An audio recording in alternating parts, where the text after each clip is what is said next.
अस्सलाम वालेकुम, कैसे हैं आप सब। उम्मीद है आप सब अच्छे होंगे।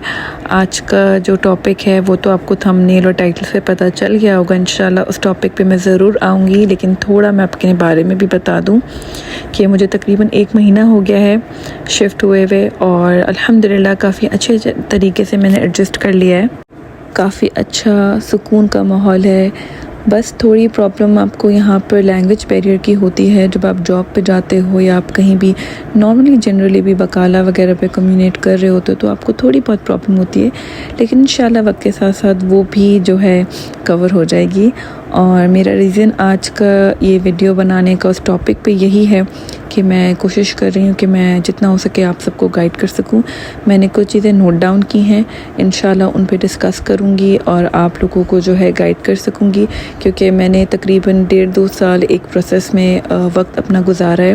मैंने काफ़ी चीज़ों को डीपली अंडरस्टैंड की है और मैं चाहती हूँ कि मैं वो नॉलेज आप लोगों के साथ शेयर करूँ ताकि आप लोगों के लिए भी बेहतरी हो सके और आप लोग डिसीजंस जो हैं अपने लिए ले सकें। अच्छा, मैंने इस तरीके से डिवाइड किया। पहले मैं आपको ये बताऊंगी कि why you should think of moving abroad in 2025। फिर उसके बाद मैं डिस्कस करूंगी कौन कौन सी ऐसी डिग्रीज़ हैं जो आपको long term and short term दोनों बेसिस पे बेनिफिट्स दे सकती हैं, सिर्फ डिग्रीज़ नहीं स्किल्स भी।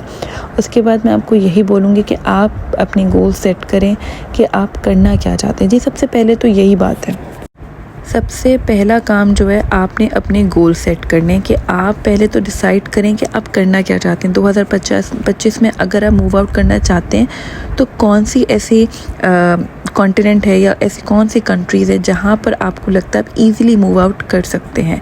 ठीक है, उसको मैंने नाम दिया है short term gain, long term pain, long term gain, short term pain. अब मैं बताऊँगी आपको शॉर्ट टर्म गेन क्या है और लॉन्ग टर्म पेन क्या है। ठीक है, सबसे पहले हम उसके बारे में बात करते हैं। शॉर्ट टर्म गेन में आ जाते हैं आपके गल्फ़ कंट्रीज़। वो इसलिए ईज़िली आप लोग पाकिस्तानीज़ को वहाँ का वीज़ा मिल जाता है, ईज़िली वहाँ पे आपको जॉब्स मिल जाती हैं। आपकी जो प्रोफेशनल डिग्रीज़ है, for example if you're engineer और यूर अ डॉक्टर और यू हैव दो स्किल्स जो आप उनको बेनिफिट कर सकते हैं, आप ईज़िली वहाँ पर मूव आउट कर सकते हैं। लेकिन लॉन्ग टर्म पेन वहाँ पर ये प्रॉब्लम आती है कि वहाँ पे आप ज़्यादा टाइम नहीं रह सकते, क्योंकि एट दी एंड आपको कुछ टाइम बाद पाकिस्तान वापसी आना ही आना है, चाहे वो 20, 30, 40 साल जितने साल भी हो, आपको आना ही पड़ता है। अब हम बात करते हैं कि long term pain and short term gain की। अगर आप लोग मूव आउट करना चाहते हो यूरोप, कनाडा, ऑस्ट्रेलिया, यूके, कहीं भी, तो वो थोड़ा लॉन्ग टर्म पेन होगा, थोड़ी इन्वेस्टमेंट आपकी ज़्यादा होगी, थोड़ी मेहनत आपकी उस प्रोसेस में ज़्यादा होगी, लेकिन जो गेन होगा वो लॉन्ग टर्म होगा, इन द सेंस कि कुछ टाइम बाद ये कंट्रीज़ आप लोगों को नेशनैलिटी ईज़िली प्रोवाइड कर देती हैं, आपको पासपोर्ट दे देती हैं, जिससे अगेन आप जो हो स्ट्रॉन्ग हो जाते हो।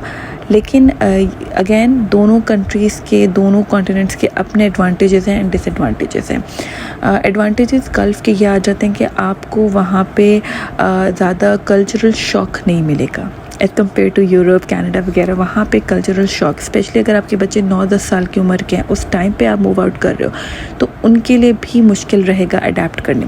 प्लस इस्लामिक वैल्यूज़, जाहिर सी बात है गल्फ़ में you have more Islamic values as compare to Europe.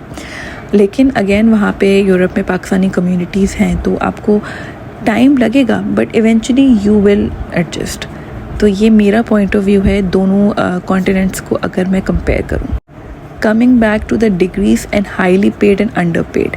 जी, पाकिस्तान में तो अब प्रॉब्लम ये कि हर डिग्री अंडर पेड है, चाहे वो इंजीनियर्स की हो, डॉक्टर्स की हो, वो हाईली अंडर पेड है। तो जो डॉक्टर्स, इंजीनियर या इस तरह के स्किल्स के MBA, BBA जिन्होंने भी किया है, आई वुड से कि you should start with a short term gain. आप गल्फ़ वगैरह में अगर आप 5 फिगर्स में पाकिस्तान में कमा रहे हो तो वहाँ पे ऑटोमेटिकली आपकी वो 6 फिगर्स हो जाती है, तो इट्स अ गुड गेन। तो डेफिनेटली इन डिग्रीज़ वालों को जो है वो शॉर्ट टर्म गेन गल्फ़ जाना चाहिए। But again if you are planning for a long term thing तो यूरोप के लिए प्रोसेस लंबा होगा। For engineers and doctors you have your certain exams, licensing exams होते हैं डॉक्टर्स के, इंजीनियर्स के भी सर्टन क्राइटेरियाज होते हैं, वो आपको क्लियर आउट करके आप जो हो आप यूरोप मूव कर सकते हो। तो ये दोनों आपके पास ऑप्शंस हैं। ठीक है। और अगेन आपकी कुछ भी हो लेकिन under paid and highly paid वाली बात यहाँ पर आ जाएगी। प्लस गल्फ़ पर्सनली मैं इसलिए प्रेफर करती हूँ क्योंकि वहाँ पे इनकम टैक्स नहीं है, द बेस्ट पार्ट कि। लेकिन आप यूरोप जाते हो तो आपकी जो एक सैलरी होगी उसमें से एक मेजर अमाउंट जो है आपको टैक्सेस में देना पड़ेगा, जो कि एट टाइम्स थोड़ा तो इन दिल को लग सकती है बात। बाकी इंशाल्लाह मैं मेरे आने वाली जो वीडियो होंगी वो इन सब बारे में ही होंगी। मैं गल्फ़ कंट्रीज़ को भी 2-3 गल्फ़ कंट्रीज़ को भी कंपेयर करूँगी, सब कुछ करूँगी। आई होप आप मेरी जो ये बातें, मैंने बिल्कुल बेसिक बातें टच की हैं। इंशाल्लाह आगे मैं डिटेल में भी जाऊँगी, जो एक प्रोफेशंस हैं उनके बारे में, उनका क्या पाथवेज़ है, वो सब मैं आपको एक्सप्लेन करूँगी। आई होप आपको मेरी वीडियो पसंद आ रही है अभी तक। जब हम डिसीजन ले रहे थे तो अच्छा, अब मैं एक अपना पॉइंट ऑफ व्यू दूंगी, which is in very honest point of view, कि you can use the short term gains as a transition period also. You know, कुछ टाइम के लिए आप एज अ ट्रांजिशन पीरियड भी इन स्टेट्स को रख सकते हो to move to a better place. जो कि if I say this is initially what we have decided कि एक आप ट्रांजिशन पीरियड रहो, अर्न, एक सेविंग्स रखो, उसके बाद think of moving to other country. देखिए, बेहतर है पाकिस्तान से, जहाँ पे आपकी स्किल्स अंडर पेड है, रिस्पेक्टेड नहीं है, आपके सर पे आपसे अनक्वालिफाइड आदमी आपके ऊपर आके बैठ जाएगा। बेहतर है कि अपने बच्चों के लिए एक अच्छा फ्यूचर, एक अच्छा बेहतर मुस्तकबिल के लिए आप मूव आउट करें।